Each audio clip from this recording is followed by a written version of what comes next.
Hey everybody, Alex Randall Kittredge here. I'm the writer of Arc Strategy here on Substack. I help office workers and knowledge workers uh, build a durable career that transcends the corporate ladder in the post AI economy. I'm joined by John Brewton from Operating by John Brewton today. Yes. Yes. Hello, everyone. I'm John Brewton from Operating by John Brewton. I'm an egomaniac and I want to have my name associated with everything. But no, it's really great to be here. Alex, thanks for doing this again. I'm excited about it. And I write about the history, economics, and future of operating companies. Uh, Squarely focused on small business, family business, and one person businesses. So that's my spiel. So And today, we're going to be talking about a live stream that's been loosely titled The Last Employee, the First Founder. John wrote a really good piece this week. If you haven't checked it out, it talks about, the transition that some folks are going through now from employee to founder of their own company and their own business. And, the the premise is, and we've talked about this a number of times on Substack Live, that old employment contract, that old promise of loyalty has gone by the wayside. It's no longer the reality for millions of workers in the US and around the world, but mostly in the US. And why did folks like that traditional employment contract? Well, it was stability. You got a direct deposit every 2 weeks. mm, You got a 401k, a mm, 401k match potentially, and yeah. that brand name legitimacy that comes with a big corporation. But Mhm, you know, more and more we're seeing that that has dried up, and it's not just a blip. It's really a mhm, structural displacement, and mhm. you know John, you can get into we can go back into Marx and Engels and talk about the Industrial Revolution if we want, but We can. maybe we'll start a We, little bit we, more we, recent than that. we uh yeah, I think it's a yes to everything you were just talking about. I think it's a very interesting time. I was with one of the folks I've been working with here on Substack. We were talking earlier, maybe it's yesterday or at some point over the last week or so. Um, we were talking and we were saying that, or he was articulating to me that it's this feeling where I'm 45, so I'm a bit older than you, Alex, but I think we probably both had a similar experience where went to college and thought, okay, get the grades and the best test scores to get into the best school you can, then go to the best school you can, then pick the right major, then work Mm. hard on those things, maybe try to get into grad school or just try to get out, get an internship, and then get the job with the corporate that's going to bring all the things that you were just discussing. And that felt like the safe path. Um, and, uh, and the financially very secure path, and so I think a lot of us really tried to pursue that. I think in some ways, I did do that. In some ways, I dramatically departed from that pretty early on. But I have a lot of friends who went that direction, and I think now it's this feeling of, oh, is is actually going my own path and establishing my own value very clearly, and becoming working fractionally with multiple companies, or becoming a consultant and an advisor to companies. Is that a path? But I will say I think it's a very flexible time too, where I think you could develop a great consulting business, and then you could get some great client who really wants you to engage with them and work with them for a period of time, maybe 6 months or a year or a quarter or whatever it is. And then maybe at the end of that, they say, "Hey, gosh, Alex, John, I'd love for you to. Can you come on full time? Can you come be here and work with us full time?" You've talked in the past too, having worked for startups, where Mm. maybe at the point of initial engagement, the company wasn't of the right size to really bring you on full time. I know Katie Barnes, who's on here, I think could certainly identify with that too. And it's I think that this is an era where maximum flexibility, diversity, and open-mindedness to all the different paths is really key. That's what I kind of find myself thinking about more and more. So Well, anyway, I do agree with you, John, and not to, it's not an interesting live stream if the folks both just agree with each other the whole right. time. Disagree with me, Alex. But I do Please. think, I was at the outset of writing this Substack, going through a little bit of the Strom and Drang of like trying Yeah. to understand, what was Yes. happening in the economy. And Yes. I think, I know I'm talking with the optimists, so I'm Yes. gonna take the optimist take, but I do think it's a Yeah. really great point of opportunity for folks. Mm-hmm. If you can get ahead of the curve and Mm-hmm. start, founding your LLC or founding your own business, starting out with this fractional work or this consulting work or Mm-hmm. freelance work, depending on what you want to call it. I advocate for the idea of a portfolio career. And the Yep. key premise behind that, I was talking with Katie Barnes, who's on here, and Juan Salas Romer earlier this week. The whole idea is that you're not beholden to one single source of income or one employer. And it's that Right. risk diversification. So, Mm-hmm. in a portfolio career, can you have a single W 2 role? Well, yeah, you can, but you would also have a side hustle on the side or some Mm-hmm. consulting work or maybe a paid Mm-hmm. Substack. Sure. You could also have a portfolio that's built up of multiple fractional roles. Maybe you work a third of your time for three different companies and Mm-hmm. that's your portfolio. But I think, you know, what we're coming up against, there's two camps here. And there's the Mm-hmm. folks that want to say, you know, oh, this is a big industrial revolution that we're going through. The previous one took 50 years. This Mm-hmm. is happening in the span of, 4 quarters, 6 quarters, and there's going to be mass displacement. Yes, Mm-hmm. and I think Yes. you will see the displacement, but you know future favors the bold, and it favors the folks that seize the opportunity and start building now for what is coming down the pike. Yes. Yes. I mean, mic drop. It's yeah, absolutely. Like, yeah, yeah. I really no. I really no. But yes, and I think to that point, when you look at the history of economic revolutions and technological revolutions, which I think tend to kind of coincide with each other, um, uh, there is not an example of one where on the other side there were not more jobs, there were not more opportunities, and there were not new sectors and industries, types of businesses, consumer wants and needs created, or consumer wants created and ways to solve for consumer needs created. And so I think that's one of the difficult things. I think it's very logical to have the discussion right now about AI and to talk about displacement and to say, well, what happens when the consumer no longer has money to spend on the consumer products, Hmm. and where and what kind of a debt spiral do we go into there, and what about the credit card companies and the banks, and and yes, like, logical.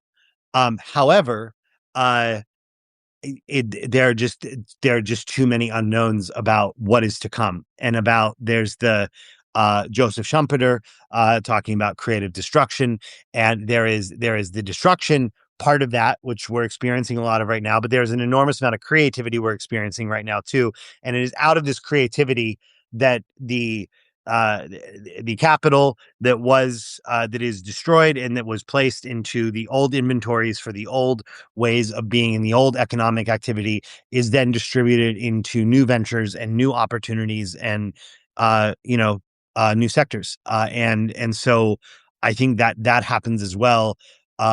However, to your point, I think if you're going to prepare for that, um, I think the things that you're advocating relative to a portfolio career and how you communicate your value to the marketplace, uh, getting started on that and doing that now is really critical, so that when those opportunities present, you're one of the people that, you know, that people want to work with in that regard. Well, I want to talk about the article you wrote this week because I think it's really interesting. And I know you pulled some stats, and I've read the report too from the World Economic Forum that sort of Yeah. forecasts 92 million jobs being displaced by AI But Yeah. it also projects that we'll see something on the order of 78 million new roles created. However, Right. I think the big That, question for folks is, where are those jobs? They're not here yet, or maybe they are here, but we're not yeah. coded for them. We don't have the skills for them. I mean, I Right. think that's the point that a lot of folks find themselves in. Mhm.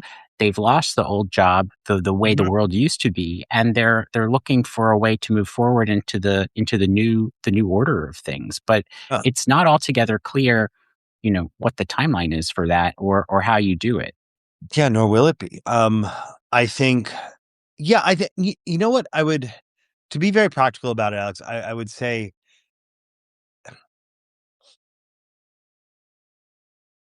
I think it's this moment where we all have to look in a very practical way about what are the skills that we've developed that are losing their utility month over month, week over week. Mhm. We all have those skills, right? We all know the thing that we used to be great at that we thought, oh, this is how I get paid. That Making the thing is fastest PowerPoint deck. yeah, That's a exact skill right, that's gone by the right, wayside. right, right. It's like or making the deck where the everything moves and it's just like it just looks like the fonts changing across slides, because everything's perfectly proportioned and it's beautiful and You know, all of that. I And now that's like, I don't thanks, mean Gamma. I Like, don't mean to interrupt, but I yeah, went to a demo night last night in New York City for yeah, I know for you all did. these Yeah, AI companies, and one of the absolutely. demos, the woman asked her AI agent to make her a presentation, and it vibe coded her an HTML website as the presentation. And she's like, I know I wasn't supposed to make a presentation, but the agent vibe coded me a website, and then she like Yeah, clicked through the website, and it's like that's a lot. I mean, that's if a human did that, you'd be like, wow, that's incredible. But like, right. it's just the level of sophistication these days. It's a different level. It is. And so I think we all have to be honest in looking at what are the things that we used to be good at that people would, employ us for or deem valuable about us, and say, like, look, what is not that valuable anymore? For instance, uh I I was at various points throughout my career an Excel maestro. I all the things in Excel, all the writing of macros, the interconnected books, interconnected tabs within books, distributing information from Excel out to PowerPoint slides and making sure that all the data and everything was formatted perfectly through the writing of macros, all of that kind of stuff. Uh, I spent an extraordinary number of hours learning to do that in my career. That is no longer valuable. There's no need for me to do any of that anymore. I haven't created, I don't think that I've personally written, with maybe the exception of a couple like basic sum equations, like really basic stuff. I don't think that I have actually uh personally engineered a spreadsheet in like 6 or 9 months. Like I don't like Mm. I just use these tools to do all of that work for me. Um and I've seen other much less experienced people with a tool like Excel than me come up the learning curve to where I took 10 or 15 years to get to. They can come up the learning curve in a matter of a week or several days even. And so I think looking at the things that are no longer valuable about what you've done so far, and then figuring out, okay, what kind of work can I begin doing to develop new skills and to figure out what is going to be valuable about me moving forward. I think that's very important. So I think that brings us to a great point.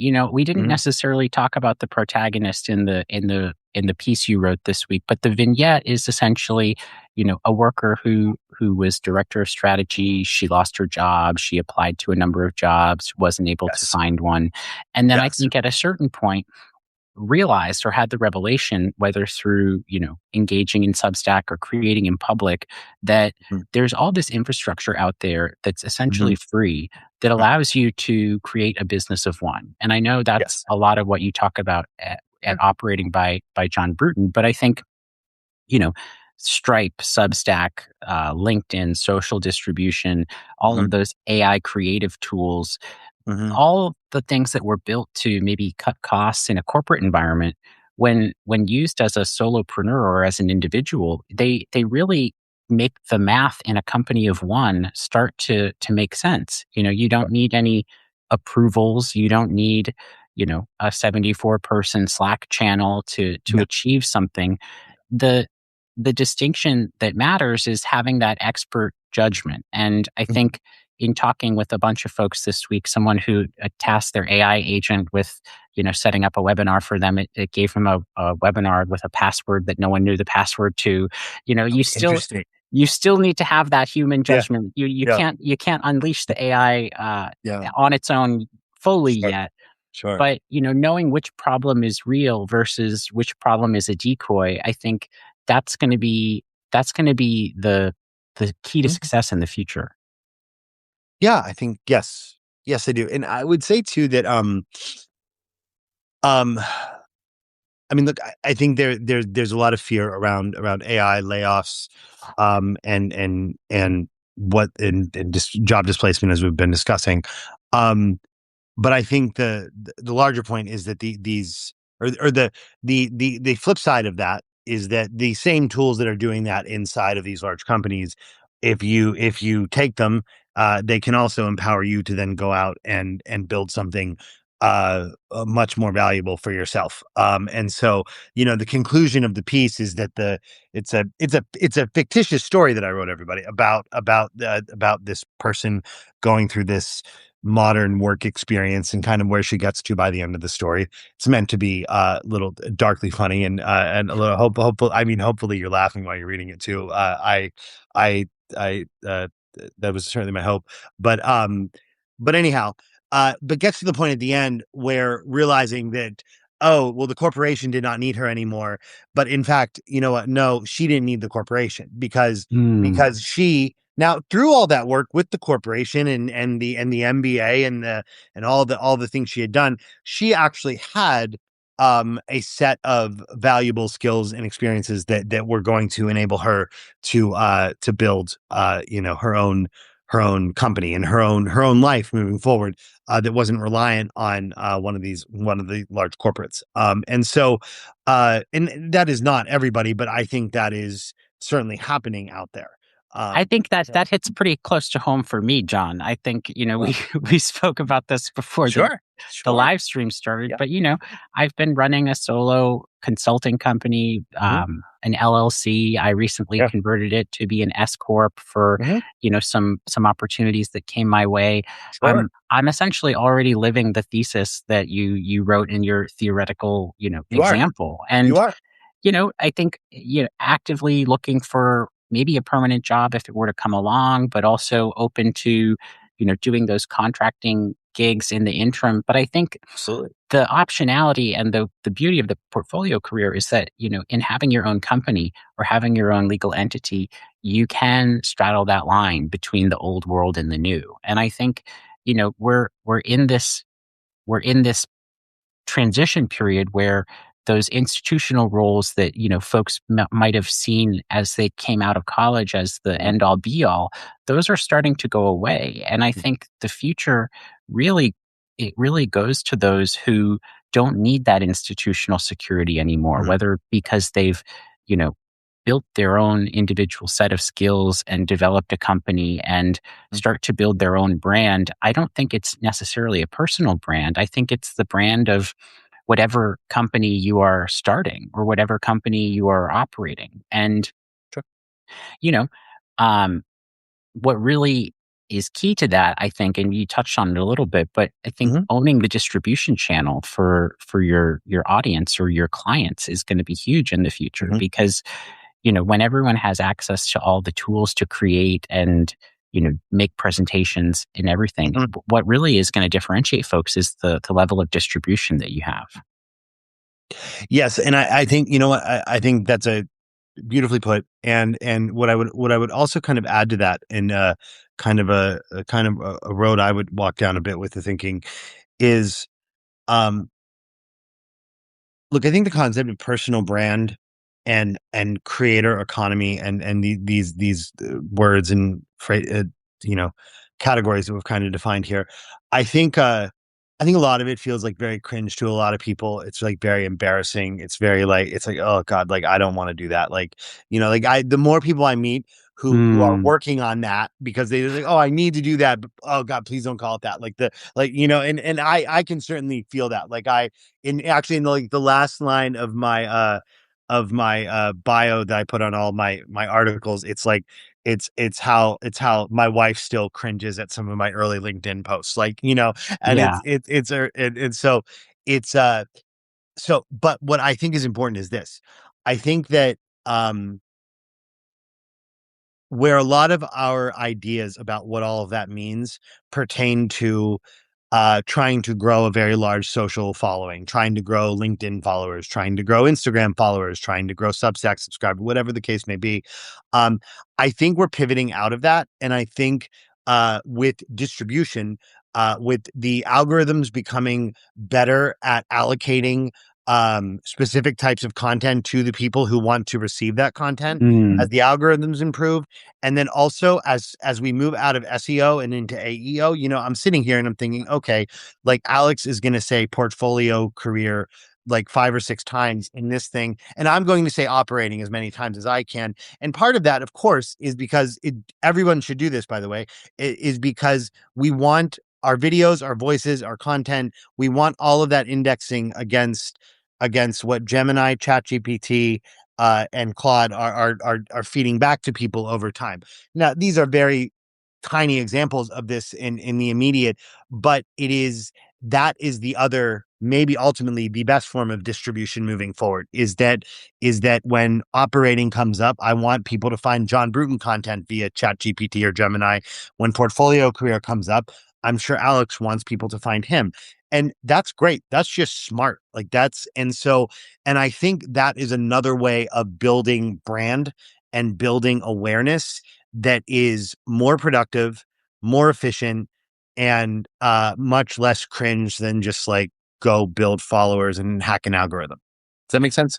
Well, I think it does, and I No. think you touched on I was gonna ask this because I'm still figuring it out myself, but what does Sure. owning your distribution mean? Yeah. What does it actually require that folks underestimate? I think when I started out on this journey, I wrote a LinkedIn or a Substack post back in July called "The Reluctant Showman," and I was talking about Interesting. how, you know, the day I put Good a name. selfie video on LinkedIn is the day there are, hostages in the basement. And that we've passed the Rubicon. I now am posting videos on LinkedIn and, to your point on your wife earlier, at the beginning maybe it felt cringy, but now it actually has become less so. I actually don't think twice about it. And I think, Right. you know, that I think is something that I underestimated about the challenges of owning your distribution that I've been able to overcome. But I think it's an identity thing.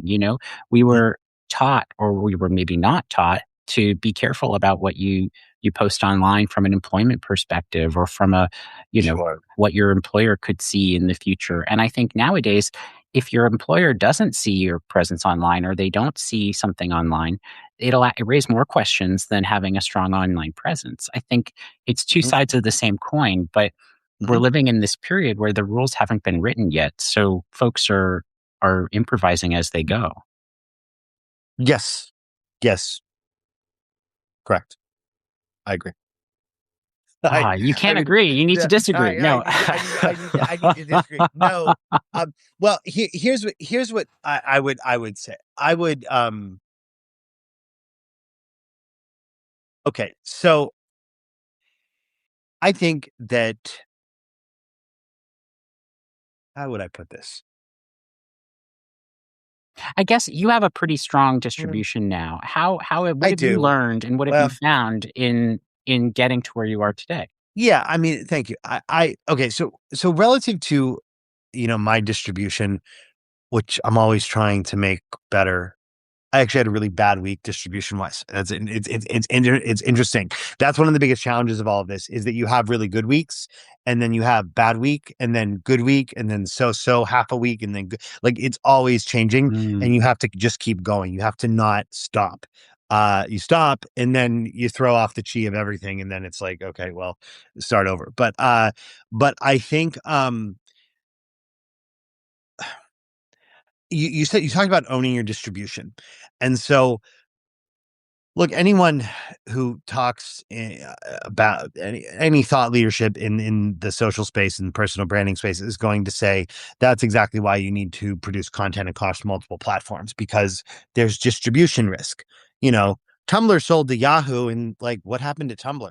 Like, what if Mm. Substack sells to, I don't know, Google, and they try to whatever. Remember Google had that social network, what, Google Plus? Remember that? Oh, Like, yeah. what if they Google Plus Substack, and then it's like, and so, which I don't think is going to happen. I have no reason to believe that, but You're but scaring folks, but John. no, no, but seriously, I think it's this question about about where are you able to be found? Um, I think indexing against in AEO capacity is critical, so that you're able to be found via the primary AI platforms, is really crucial. And then I think also, if you're working in the professional space and you're writing on Substack, well, then it's probably a good idea to also send some of your distribution through LinkedIn. Here's something for LinkedIn relative to distribution. You go into ChatGPT, or you go into Claude, you go into any of them. Like Reddit results and LinkedIn results are some of the biggest results that come back from research. Mm. So you should probably be distributing some quantity of your Substack newsletter articles via LinkedIn as well, because that indexes against those other engines. YouTube Shorts, taking your Substack clips and pushing them over onto YouTube Shorts is probably a good idea, um, relative to what I would imagine the YouTube as the world's second largest search engine will end up meaning relative to Gemini. So I Mm. I think yeah, I mean, I think owning your distribution is uh I think it's difficult to continuously be owning it. And I think you have to continuously be pushing to more locations around the web to make that possible. Well, I think, So it's interesting when I heard you when you were talking about that, you reminded me that back in one of my first jobs, I yeah, signed incredibly hefty NDAs that are yeah, they're really very quite difficult to enforce. really quite a lot. But one of the things I remember reading them, and I was one of the ones who read everything that I signed for some reason or another, was, one thing that the company kept very confidential and very highly prized was the customer lists, the lists of all the customers, all the clients, everyone involved. And that's exactly sort of what we're talking about now. If everyone's a business of one, your client list, your customer list is your distribution. And I don't know. That's what I was thinking, at least hearing you speak about that. Yeah, I think I think about it a little differently. I think about it in terms of, if there is platform risk and suddenly something changes on a platform, and I don't have, my account gets deleted on a Mm. platform or something. My concern is that then where will people find me? Because I assume that I'm not that interesting, and that people will forget about me very quickly if suddenly I'm not there. Oh, John's not there. Okay, that's okay. There are six more Johns over here that we can go listen to. Like, and so that is my concern. My concern is awareness, is attention and awareness within the audience for the kind of content I make, and for services I provide, and for all of that. And if I lose distribution through one of the primary platforms where I do have an audience, then uh then how do I find those people again? And the answer is, it will probably take a long time. And so Mm. that's my worry, is losing awareness. Well, we're coming up on time, but it would be unfortunate if we didn't. It's Jobs Friday. If we didn't get a chance to talk about the most recent jobs numbers from the Bureau of Labor Statistics. And I Go think, for it, brother. you know, the what struck me about the piece that you wrote, it was talking about the last employee not necessarily being a tragedy. It's Mm-mm. that forcing function. And I think if you look at Yes. the numbers that came out today, the economy lost 92,000 jobs in February. That was a big surprise. Economists were expecting a plus 55,000 jobs in Mhm. the month. And so Yeah. I think, you know, the gate is starting to to lower or it's starting to open, depending on how you look at it. It's Mhm. just a matter of who decides to walk through it. And I think Mhm. that's the question that we all need to ask ourselves nowadays. Are you willing to walk through, or are you going to stay on the side you're already on? Yes, and what I would also I think it's a great point, and I think what I would close with is, like, I think it's a great time to make that shift and to choose to walk through into whatever the new direction is that you're going. The last employee, and then I close with saying, like, the first founder, right? And so it's like, Mm, because I think there are a lot of people who are leaving uh these more corporate careers behind, and they're becoming an entrepreneur for the first time. They're starting their own business for the first time. And so what I will say is, yes, the jobs numbers are disconcerting, but there is an enormous amount of capital flowing into this country. And there are an enormous number of new projects being started all over the place in this country.